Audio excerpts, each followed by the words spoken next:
നമ്മുടെ സീരിയലിൻ്റെ അടുത്ത എപ്പിസോഡ് വന്നിട്ടുണ്ട്. പരമ്പര തുടരുന്നു. പരമ്പരയുടെ ഏറ്റവും വലിയ പ്രത്യേകത, ഈ സീരിയലിൻ്റെ ഏറ്റവും വലിയൊരു പ്രത്യേകത, മാർക്കറ്റിംഗ് റേറ്റ് അനുസരിച്ചാണ്, മാർക്കറ്റിങ്ങിൽ വരുന്ന വ്യൂവേഴ്സിൻ്റെ റേറ്റ് അനുസരിച്ചാണ് സീരിയലിൻ്റെ കഥ മാറുന്നത്.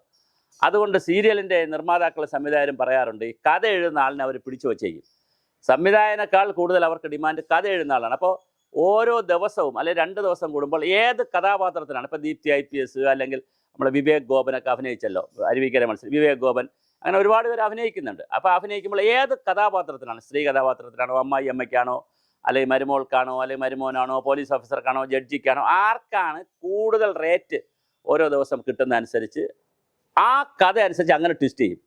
അമ്മായി അമ്മയ്ക്കാണ് പിന്നെ കൂടുതൽ റേറ്റ് കിട്ടണമെങ്കിൽ പിന്നെ അമ്മായി അമ്മയുടെ ലീലാവിലാസങ്ങളായിരിക്കും 5-6 ദിവസം. മരുമകൾക്കാണ് നല്ല മരുമകളുടെ കണ്ണീരിനാണ് വില കിട്ടുന്നതെങ്കിൽ, നല്ല ആഡിയൻസ് ഉണ്ടെങ്കിൽ പിന്നെ അത് അറിയാൻ പറ്റും സീരിയൽ അതിലെ ഫോക്കസ് അനുസരിച്ച്. കാരണം അരമണിക്കൂറേ ഉള്ളൂ, 25 മിനിറ്റേ ഉള്ളൂ. അതിനകത്തൊരു 10 പരസ്യം കയറും, പിന്നെ ഒരു 5-10 മിനിറ്റല്ലേ സീരിയലുള്ളൂ. അപ്പോൾ 5-10 മിനിറ്റിൽ കരച്ചിലോ, നെഞ്ചിലടി, ബലാത്സംഗം, കൊലപാതകം, എന്തൊക്കെയാണ് ഐറ്റം വന്നെന്നുള്ള അറിയാൻ പറ്റും സംവിധായകർക്ക് കഥ. അപ്പോൾ അതനുസരിച്ച് കഥ ട്വിസ്റ്റ് ചെയ്ത് പോകും. കേരള രാഷ്ട്രീയം ഇപ്പോൾ ഇങ്ങനെയാണ് ട്വിസ്റ്റ് ചെയ്തിരിക്കുന്നത്. നമ്മുടെ മണി ആശാൻ, പേര് പറയുമ്പോൾ തന്നെ ഇടുക്കിയുടെ നാട്ടുവഴക്കം, അദ്ദേഹം ഒരുപാട് ഡിക്ഷണറി കണ്ടുപിടിക്കാറുണ്ട്.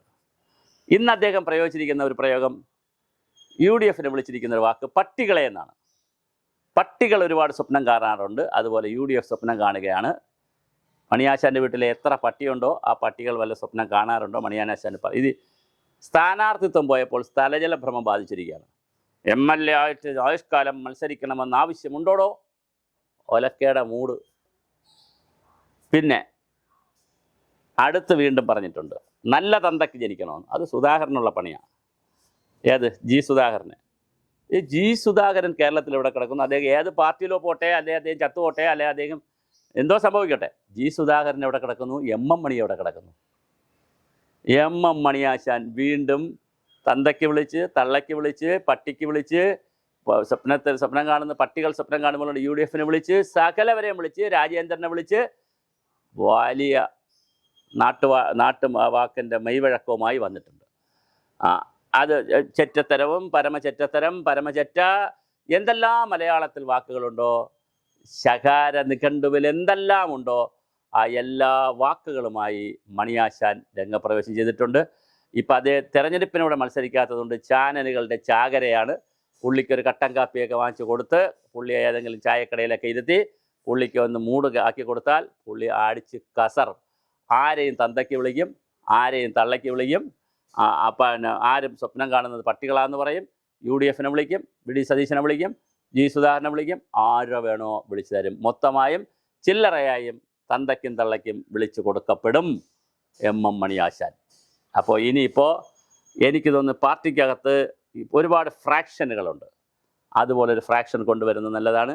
മണിയാശാൻ ആൻഡ് സൺസ് വളരെ കൃത്യമായി മണിയാശാൻ ആൻഡ് സൺസിൻ്റെ പരിപാടി, കലാപരിപാടി, പണ്ട് സാംബശിവനും ഹർഷകുമാറും അയില ഉണ്ണികൃഷ്ണനും കടാമംഗല സദാനന്ദൻ അടക്കമുള്ള ആളുകൾ, KPSC പോലുള്ള ആളുകൾ, വയലാർ രവി, ONV കുറുപ്പിനെ പോലുള്ള ആളുകൾ കമ്മ്യൂണിസ്റ്റ് പാർട്ടിക്ക് വേണ്ടി പാടുകയും എഴുതുകയും ആടുകയും അഭിനയിക്കുകയൊക്കെ ചെയ്തെങ്കിൽ ഇപ്പം നമുക്ക് ചെയ്യാൻ പറ്റുന്ന ഏറ്റവും വലിയൊരു കാര്യമാണ് Mani Asan, MM Mani Asan and sons എന്ന പേരിൽ പുതിയൊരു കലാസംഘത്തെ രൂപീകരിക്കുക.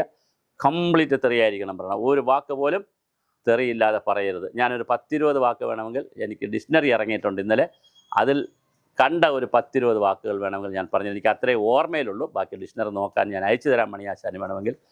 വളരെ കൃത്യമാണ് മണിയാശാനെ. ചെറ്റത്തരം, പരമചെറ്റ, പരഞ്ചെറ്റ, അട്ടംപരതി, നികൃഷ്ടജീവി, കുലംകുത്തി, നാറി, പരനാറി, പരമനാറി, പിന്നെ ഞാൻ ചെറ്റ പറഞ്ഞു, ചെറ്റ, പരമചെറ്റ, പിന്നെ ഇങ്ങനെ പിന്നെ ഒലക്കയുടെ മൂട്, ഒലക്കയുടെ മണ്ട, ഒലക്കയുടെ നടുവ്, ഇങ്ങനെ ഒലക്കയിൽ തന്നെ പല സാധനങ്ങൾ എടുക്കാൻ പറ്റും. പിന്നെ ഒരളുമായി ബന്ധപ്പെടുത്തി അങ്ങനെ ഒരു 100 കണക്കിന് വാക്കുകൾ നമുക്കിപ്പോൾ കിട്ടിയിട്ടുണ്ട്.